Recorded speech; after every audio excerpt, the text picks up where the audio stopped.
우리가 성경을 날마다 자세히 읽어보고 다시 되새김질해보고 읽어보고 그러면 하나님의 말씀을 올바로 깨닫는다. 깨닫지 못하는 것은 듣지 않는 거나 똑같다. 2000년 전에 하나님의 아들이 선포하시잖아요. 들을 귀 있는 자는 들으라. 유대인들에게 히브리어로 말씀하시는데 유대인들이 못 듣겠습니까? 그런데 들을 귀 있는 자는 들으라고 선포하시면서 듣지 못하는 유대인들 향해서 너희가 왜 듣지 못하는 줄 아느냐? 그 지적하시잖아요. 왜 듣지 못하느냐? 깨닫지 못하는 것이 듣지 못하는 것이다. 분명하게 말씀하시잖아요. 깨닫지 못하는 거나 듣지 못하는 거나 똑같다는 얘기. 이것은 2000년 전에만 그런 것이 아니라 오늘날도 똑같아요. 내가 아무리 한국어로 여러분에게 말씀을 선포해도 내가 어려운 히브리어나 아니면 헬라어나 영어나 스페니쉬나 다른 말로 하는 게 아니잖아요. 한국말로 하는데도 깨닫지 못해. 그럼 왜 그런 걸 알아야죠. 왜 그런가? 선제 에스겔에게 천사가 와서 뭐라 하니까 인자야 그러잖아요. 인자야. 왜 인자라고 에스겔에게 천사가 설명했을까? 에스겔은 어떤 사람인가? 내가 하나님 말씀을 자세히 상고해보고 왜 에스겔에게 인자라고 명하고 그 다음에 하나님의 아들을 위해서 와서 인자라고 말씀하셨나? 하나님의 아들 이름은 인자가 아니잖아요. 하나님의 아들 이름은 예수잖아요. 예수.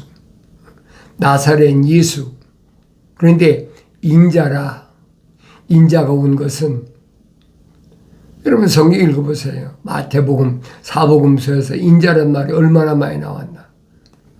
그런데 하나님의 아들이 자신을 인자라고 하신 것이 그게 무슨 말이냐. 그건 에스겔에게 선포하신 말씀을 내가 깨닫지 못하니까 하나님의 아들이 선포하신 말씀을 내가 올바로 깨닫지 못하니까 그 말이 무슨 말인가 모르는 거예요. 그런데 하나님의 아들은 선포하시잖아요. 인자는 누구냐? 하나님이 인치신 분이다.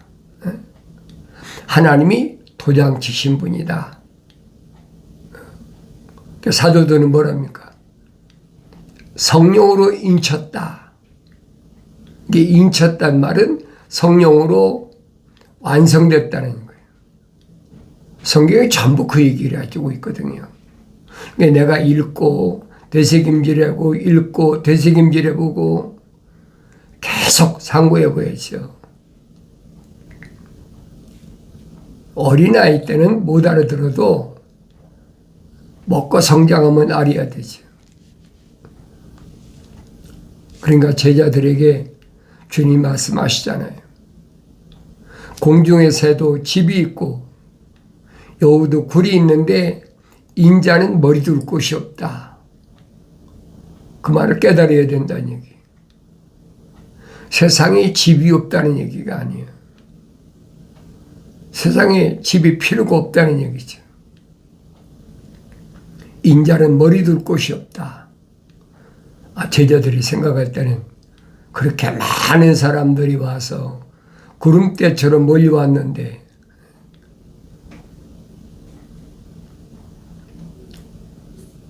요즘 말하면 어디다가 몰래 돈 받아가지고 집도 사놓고 땅도 사놓고 다 할 수 있잖아요. 그런데 성령 받아서 완성된 사람은 그게 아니라는 얘기예요. 그걸 깨달아야죠. 인자는 머리 둘 곳이 없다. 그 주님이 뭐라고 약속하십니까?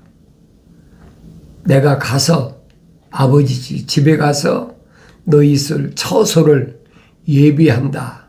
준비하신다는 얘기예요. 내 아버지 집에는 많은 저택들이 있다. 그러니까 세상에서는 필요가 없다는 거예요. 세상에서 필요한 건 뭡니까? 육신이지요. 표면적인 사람에게 필요한 거지 내면적인 사람에게 왜 필요합니까? 근데 어렸을 때는 몰라요. 또 자연인은 상관없어요. 자연인은 어떻게 하면 세상에서 가장 남보다 남이 부러워하는 그런 집을 가지고 그런 차를 타고 세상에서는 그렇잖아요. 그런데 하나님의 형상으로 조성된 사람 그리고 성령으로 완성된 사람은 그게 필요 없다는 거예요. 그 부분을 주님이 뭐라고 말씀하십니까? 인자는 머리 둘 곳이 없다. 그 말을 깨달으라는 얘기예요. 그럼 내가 보여야 될 거 아닙니까? 나는 성령 받은 사람인가? 성령 받지 않은 사람인가? 나는 세상에서 무엇을 추구하고 사나? 사도들에게 주님이 말씀하시잖아요. 이 땅에 사는 동안에 무엇을 먹을까, 입을까, 마실까? 그렇게 말씀하시잖아요. 뭘 먹을까, 입을까, 마실까? 주택에 대해서 말씀하시지 않으시잖아요. 왜 그러셨을까? 뭘 먹을까, 입을까, 마실까? 어떤 곳에서 살까? 뭐 그것까지 말씀하셔야 되잖아요. 근데 사도들에게 그 말씀이 아니에요. 뭘 먹고 입고 마시는 거. 이것만 말씀하시는 거예요. 그러니까 이런 말씀을 내가 올바로 깨달아야 된다는 거예요. 하나님의 아들이 왜 사도들에게 그렇게 말씀하셨을까? 나는 이 말씀을 얼마나 깨달을까?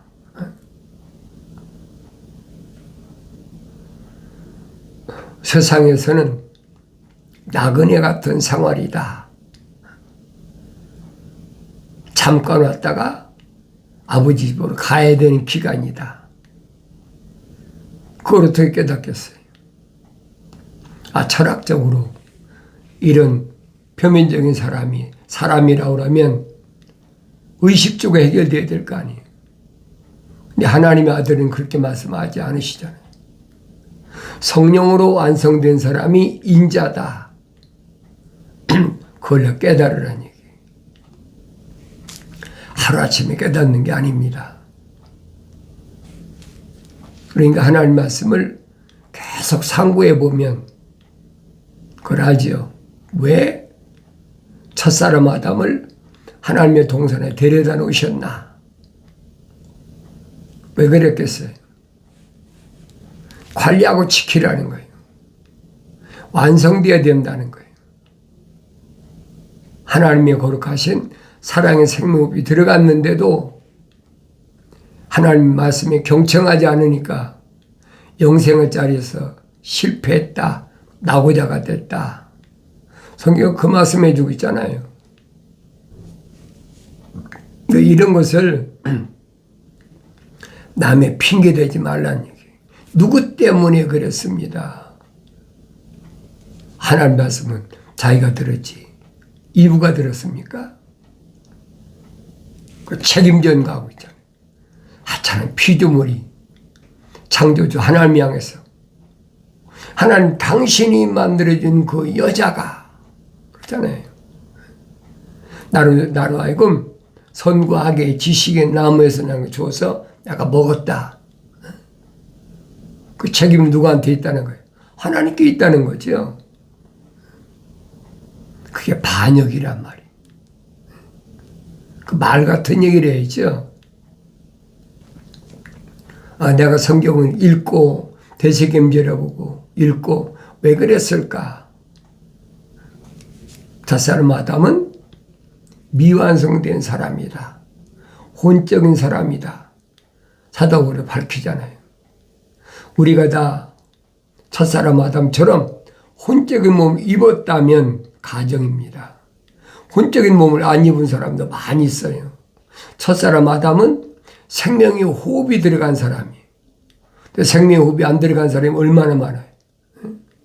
거의 다 대부분이죠. 근데 그걸 깨닫지 못하니까 할 수가 없어요. 아무리 선포라고 아무리 얘기를 해도 못 알아듣는 거 할 수가 없는 거예요. 설득시킨다고 알아듣는 게 아닙니다.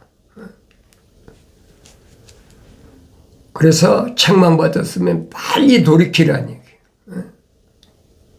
그럼 약속하신 하나님의 영을 부어서 하나님 말씀 읽을 때마다 깨닫는다는 거예요. 그전엔 깨달을 수가 없어요. 하나님 말씀은 그냥 있는 것이 아닙니다. 하나님 말씀은 읽음으로 인해서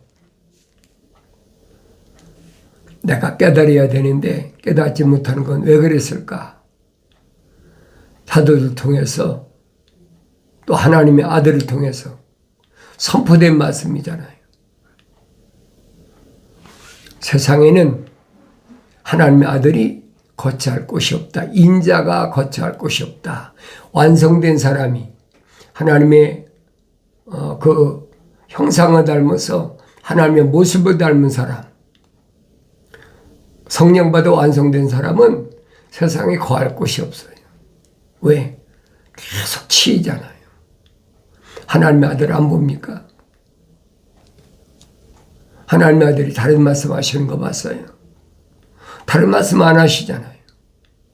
선자들이 하신 말씀을 비유로 말씀하시고 사도들에게는 풀어서 말씀하시고 그 말씀 외에는 개인 말씀 안 하시잖아요. 내가 나사렛인 동네에서 30년 동안 살아보니까 이렇더라 안 하시잖아요. 왜 그래요? 그건 아무 필요가 없는 거예요. 성령 받고 나면 이제는 하나님의 성령으로 인치셨기 때문에 그런 것은 세상에 살아가는 방법은 필요가 없는 거예요. 필요를 느끼지 못하는 거죠. 지금도 마찬가지예요. 성령 받은 사람은 세상에 관한 말을 하지 않는다. 사도 요한이 선포하잖아요. 성령 받지 못한 사람은, 완성되지 못한 사람은 세상에 관한 말을 하느니라. 그때 세상은 그의 말을 듣는다는 거예요.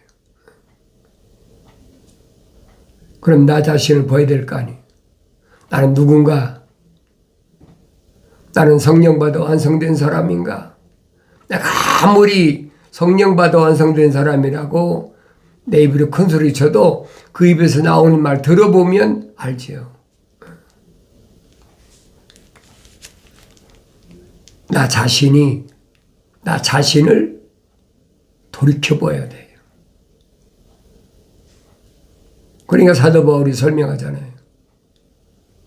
하나님 말씀은 우리에게 본보기로 보여줬으니까 그걸 다른 말로 말하면 거울로 보여주셨다. 그거 내가 보여야 될 거 아닙니까? 어떤 부분에서 내가 계명을 어겼나? 어떤 부분에서 율법을 어겼나? 내가 하나님 말씀 안 읽고 어떻게 합니까? 자연인은 상관없어요. 계명을 어기든 율법을 어기든 상관없어요. 다르게 말하면 생명책에 그 이름 기록이 안 된 사람은 상관이 없어요. 하늘 아래서 종교생활한 사람은 상관없다는 얘기예요.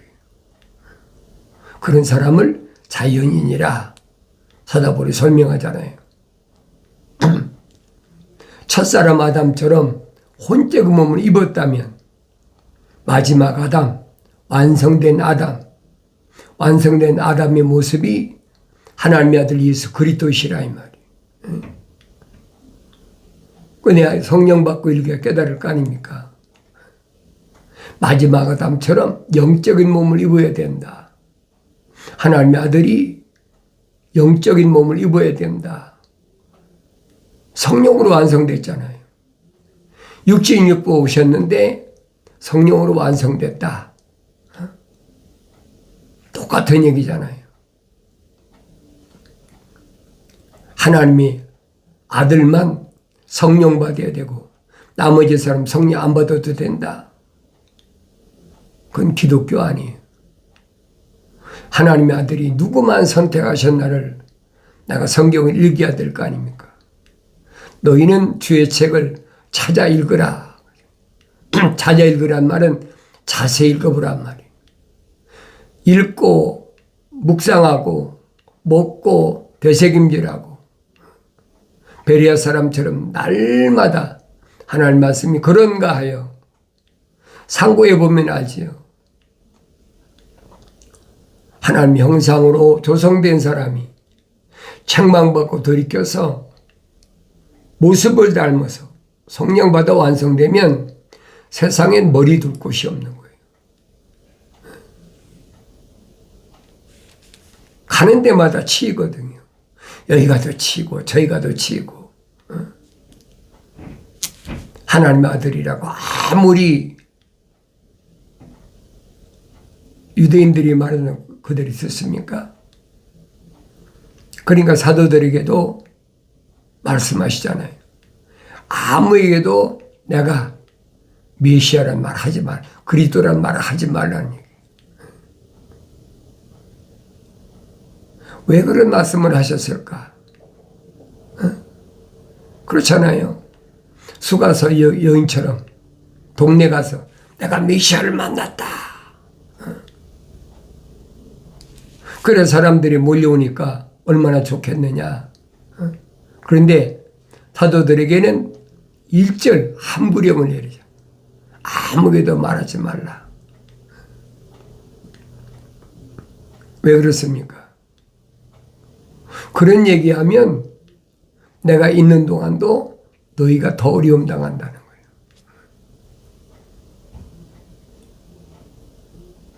그래서 하나님의 아들은 사도들에게 세상에 머리 둘 곳이 없는 인자, 그 모습을 닮으라는 거예요. 그 모습을 닮으려면 예루살렘을 떠나지 말라. 아버지 약속하신 것을 기다리라. 몇 날이 못되어 성령이 임하시면 완성되면 이 말입니다. 성령이 임하시면 너희가 권능을 받는다. 하나님의 아들로서의 권세와 하나님의 아들로서의 능력을 받는다. 그때는 예루살렘과 유다와 사마리아 땅 끝까지 이르러 내 증인이 되라. 그게 무슨 말씀이? 그걸 깨달아야죠. 그 말씀은 이미 기도원 때 선포된 말씀이에요. 기도원이 싸우러 가는데 하나님이 나하고 정말 함께 하시나? 그래서 하나님 나하고 함께 하시는 증거를 보여주십시오. 그 양털을 깎아가지고 한 군데 모아놓고 오늘 밤에 여기다가 하나님 나와 함께 하셨다는 증거로 이슬을 내려주십시오. 무슨 말인가 아시겠어요? 양털에만 이슬이 내리라. 그날 밤에 양털에만 이슬이 내렸잖아요. 근데 기도원이 요구한 건 뭡니까? 한 번만 나에게 더 증거를 보여주십시오. 오늘 밤에는 양털엔 이슬이 내리지 말고 양털 밖에만 이슬이 내리게 해달라. 그 양털에는 이슬이 한 방울도 안 내려 뽀송뽀송해. 그리고 양털 밖에는 뭐 얼마나 내렸는지 그게 뭘 말씀하는지 아시겠어요? 하나님의 아들은 뭐예요? 어린 양으로 오셨어요. 양. 아브라함에게 말씀하셨지요. 3년 된 소, 암소, 3년 된 암염소, 3년 된 순양. 그 3년 된 순양이 뭘 말씀하는지 알아야지. 왜 3년 된 순양이라고 말씀하셨을까? 기도원이 하나님 앞에 기도한 거하고 다 연결되어 있잖아요. 그래서 내 말씀드리는 거예요. 창세기 1장에서부터 요한계시록 22장까지는 한 권이다. 사도 바울이 설명하잖아요. 하나님도 한 분이시고 하나님의 아들도 한 분이시고 하나님의 영도 한 분이시고 하나님 말씀도 하나다. 이거 바뀔 수가 없는 거예요.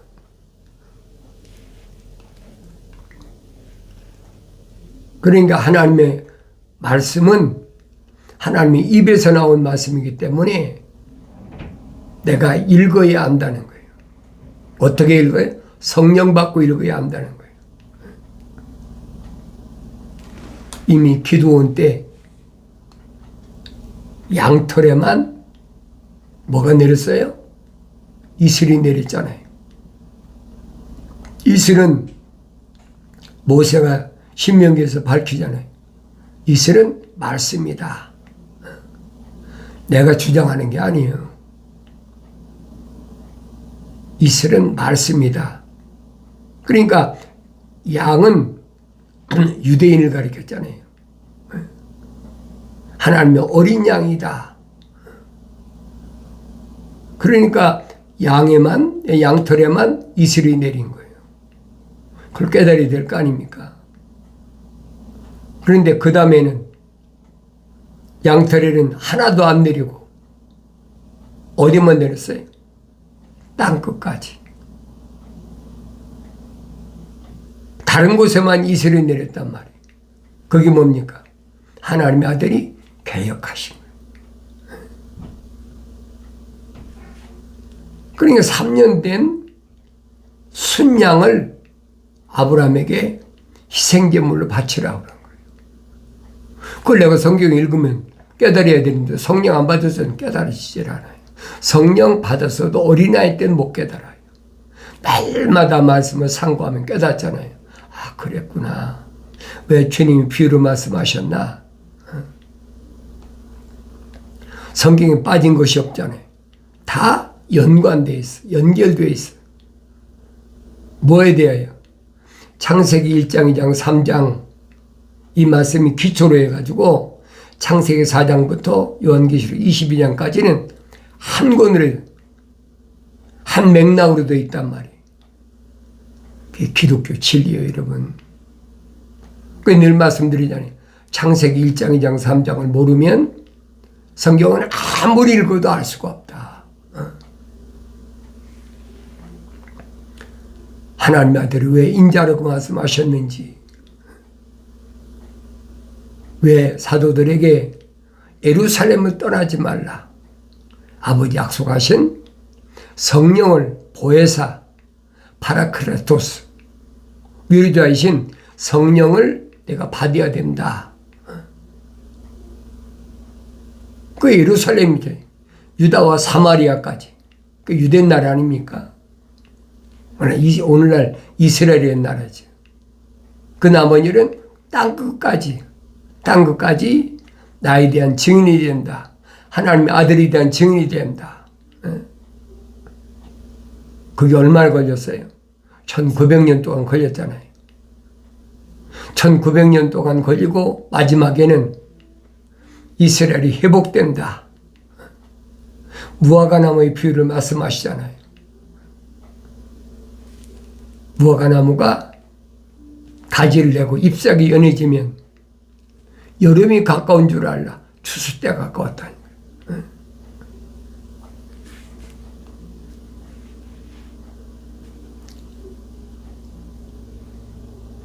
이런 비유를 말씀하신 걸 내가 깨달아야죠. 한 비유다. 한 비유는 한 세대가 지나가기 전에 반드시 이루어진다.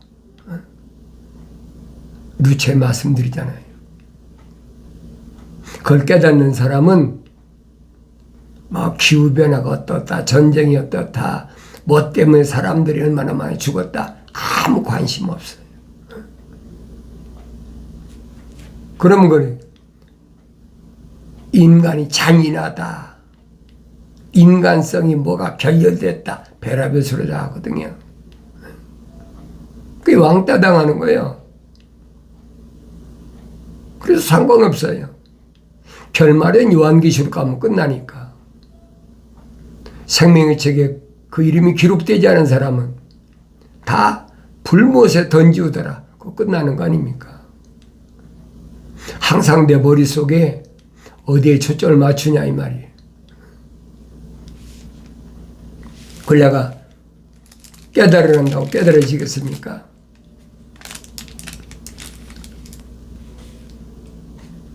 큰 물들은 손뼉을 치며 산들은 함께 즐거워하지니, 그랬죠? 함께 즐거워하라. 왜? 주 앞에 살지라.